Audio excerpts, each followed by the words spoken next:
na lengo ni kupeana uelewa kuhusu uibuaji, usajili wa makundi maalum, pamoja na kushuhudia tukio la kihistoria kwa taasisi zetu hizi mbili, yaani Mamlaka ya Udhibiti wa Ununuzi wa Umma PPRA na Mamlaka ya Elimu ya Mafunzo ya Ufundi na Stadi VETA. Na tukio hili ni la kuingia makubaliano ya mashirikiano kwenye masuala ya usio ununuzi wa umma. Kwa lugha ya kigeni tunaita MOU, yani Memorandum of Understanding. Ni vyema na haki kumshukuru Rais wa Jamhuri ya Muungano wa Tanzania, Mheshimiwa Daktari Samia Suluhu Hassan, kwa kuendelea kutoa kipaumbele kuwezesha makundi yote nchini ili tuwe na uchumi wezeshi na jumuishi. Mamlaka yetu ya PPRA ni chombo cha kisheria kinachoshughulikia usimamizi wa ununuzi wa umma nchini na vile vile usimamizi wa mfumo wa ununuzi wa kielektroniki uitao NeST.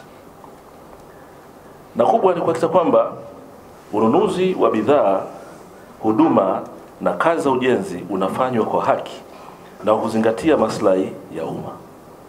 Ndugu washiriki, sasa hapa nataka nilete swala zito.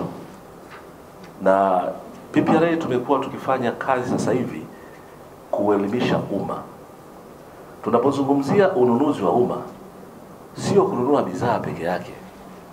Leo duniani na kote, sasa kwenye nchi zinazoendelea, tunaanza kuzungumzia kutoka kwenye product and service procurement na tunazungumzia community procurement. Jamii inahusishwa vipi katika ununuzi wa umma?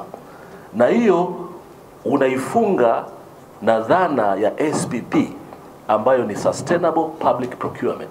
Kama VETA kupitia sheria yetu tunahitajika kuhakikisha kwamba tunaweka maendeleo na kuwawezesha makundi maalum. Moja, kwa ajili ya kuweza kupata ujuzi, kupata mafunzo, lakini mwisho wa siku waweze na wenyewe kwenda kujiajiri, kuajiriwa, hata kuajiri wengine.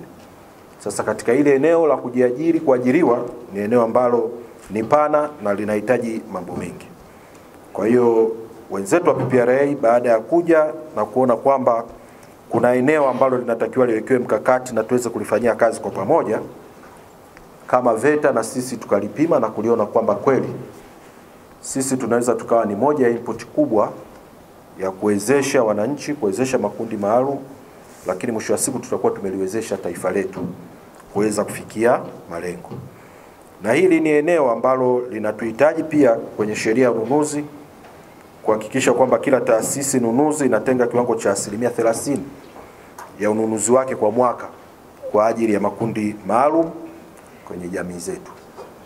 Na sisi tunasema kwamba VETA tunao watu ambao wanaopita kwenye vyuo vyetu, wako wanawake, wanaume, vijana, hata wazee. Tunasema sisi kwetu VETA ni fursa kwa wote, kila mtu anaruhusiwa, kuanzia hata mtu ambaye ameshastaafu. Sisi kwetu tunamruhusu aje, tumpe ujuzi ili aweze kwenda kufanya vizuri shughuli zake. Kwa hiyo tunaamini kupitia sheria hii ya ununuzi inaenda kutusaidia na sisi VETA kuwajenga watu, lakini sasa kuwatengenezea mfumo na utaratibu ambao utawasaidia kupitia PPRA kuweza kufanya shughuli mbalimbali katika taasisi mbalimbali za kiserikali. Kwa mimi naamini kupitia wenzetu wa PPRA, kupitia pia na sisi VETA tunavotoa mafunzo yetu na kupitia vyuo vyetu, tuna uwezo wa kuweza kulisaidia taifa letu kupitia makundi haya maalum.